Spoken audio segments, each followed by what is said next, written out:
안녕하세요. 김우현입니다. 오늘은 예정에 없던 추가 분담금이 발생했을 때 지역주택조합을 탈퇴하고 또 어떻게 환불까지 받을 수 있을지 김재은 변호사님과 알아보도록 하겠습니다. 변호사님 어서 오세요. 예, 안녕하세요. 네, 반갑습니다. 근데 변호사님 이런 경우 진짜 너무 화나는 것 같아요. 나중에 뭐 분명히 돈 더 들어갈 거 없다라고 했는데 이렇게 뭐 돈을 더 내라라고 하면은 너무 많은 분들이 화나실 것 같거든요. 근데 이런 문제로 탈퇴를 결심하는 분들이 굉장히 많으실 것 같은데 왜 이렇게 처음 계약과 달리 돈이 더 내라고 하는 거예요? 네, 그 지역주택조합이 성공하려면 사업계획 승인을 받아야 합니다. 그런데 사업계획 승인을 받기 위해선 토지 소유권을 95% 이상 확보해야 합니다. 그런데 사업이 오래 걸리고 지연되면 지가가 상승하게 되고 일부 토지주들의 알박기행이나 조합장의 횡령 등의 문제 때문에 사업비가 증가해서 고스란히 조합원들이 부담해야 하는 비용도 증가하는 것입니다. 근데 변호사님 이렇게 추가 분담금 발생하면 나중에 결국 그냥 일반 아파트 분양가랑 좀 비슷해질 것 같아도 장점이 없어질 것 같아요. 이런 일이 자주 발생하나요?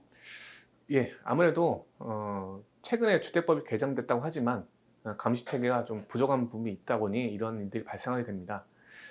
일부 조합에서는 이를 악용해서 불확실한 사업계획, 사업비 등을 근거로 동호수 미리 지정됐다, 확정 분양가다, 대형 건설사가 짓기로 하였다 이런 식으로 홍보하거나 토지 매입 계약금만 지급해 놓고서는 매입이 완료된 것처럼 과장 홍보한 후에 가입자들이 들어온 후에는 다시 분담금을 늘리는 방식으로 피해자를 양산시키고 있습니다.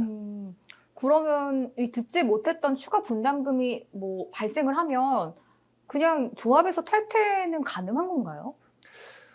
원칙적으로 추가 분담금이 발생했다는 사유만으로는 정당한 탈퇴 사유가 될 수 없습니다. 다른 위법 사유가 존재해야 하는데요. 이 건에 대해서는 저희 로펌의 해결 사례를 통해 설명하는 것이 빠를 것 같습니다. 전남 광양의 A 지역주택조합 사건입니다. 의뢰인은 조합원 가입 당시 중도금 대출이 무이자로 진행될 것이라는 설명을 들었고 분양가에 변동이 없다면 자금을 마련해 볼 수 있겠다라는 판단이 들어서 3천만 원을 납입해 조합원이 되셨다고 합니다. 그런데 사업이 지연되면서 자금이 부족해진 조합이 갑작스럽게 중도금 이자를 부담하라 이렇게 통지를 한 거죠. 이분은 계약 처음 하실 때 맞춰서 자금 계획을 세우셨을 것 같은데 뭐 이렇게 되면 너무 안타까운 사건인 것 같아요. 맞습니다. 의뢰인 역시 추가된 분담금을 감당할 수 없어서 조합의 탈퇴 의사를 밝혔습니다. 하지만 조합에서는 단순 변심에 의한 탈퇴니 위약금 10%를 공제한 금액만 돌려줄 수 있다 이렇게 답변한 것이죠. 일단 돌려는 준다고 한 것 같은데 위약금 10%를 빼면 받을 수 있는 금액이 적었나요? 예, 의뢰인이 납입한 금액에서 위약금 10%를 공제하면 사실상 돌려받을 수 있는 금액이 거의 없었습니다. 그래서 조금이라도 환불 금액을 증액하고자 저희 로펌에 도움을 요청하셨던 것입니다. 그러면 변호사님이 또 부동산 해결사니까 이분 받을 수 있는 금액이 좀 늘어났을 것 같은데 맞을까요?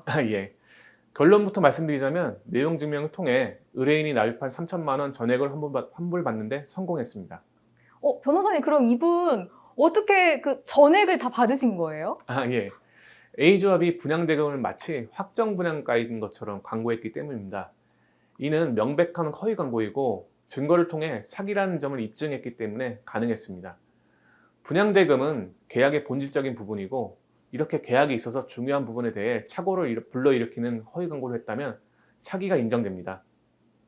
저희 로펌은 이를 근거로 A조합 측에 내용 증명을 발송했고 압박을 느낀 조합은 3천만 원 전액 환불하겠다는 답변을 보내왔습니다. 와, 너무 다행히도 의뢰인이 이 전액 환불을 받으셔서 또 성공적으로 사건을 마무리하신 것 같은데, 변호사님 또 이 시간이 다가왔습니다. 이제 저 영상을 마무리하면서 또 지역주택조합 가입을 고려하시는 분들 계시잖아요. 이분들께 이것만은 진짜 알아야 된다 이런 좀 팁 좀 주시면 좋을 것 같은데요. 예.